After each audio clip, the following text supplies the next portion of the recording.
Hello there, mathletes. Welcome back to Math Jamboree. In this video, we have another AP Precalculus type of a question from the topic of exponential function. Let's solve it together. The exponential function of f(x) equals a times b to the power of x, where a and b are positive constants, is defined. The table shows values of f of x at selected values of x. Which of the following statements is true?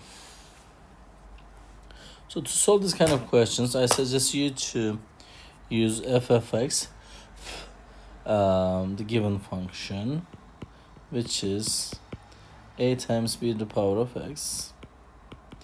And we're going to use the first given data when f0, x0, we will just put 0 for x, is given as 20, first data. So b to the power of 0 is 1, so a times 1 is 20.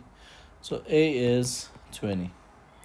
So we just found the value of a, and we need to find the value of b.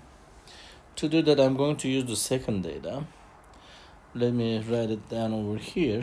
f1, I'll just start from here. f1 is a times b to the power of 1, which is equals 10.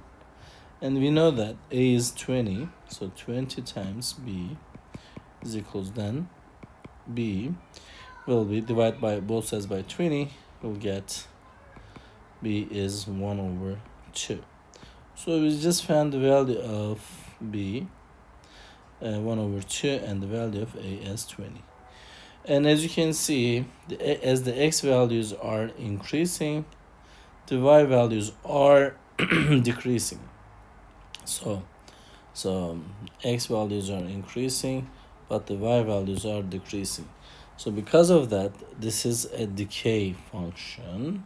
And so the b is between 0 and 1. And so if you will just pay attention, decay, b is 0 and 1. So the correct answer is choice A for this specific question. I hope you found this video helpful. If you did, please give it a thumbs up. If you have questions or comments, you can always leave it below there. Thank you and see you next time. Bye-bye.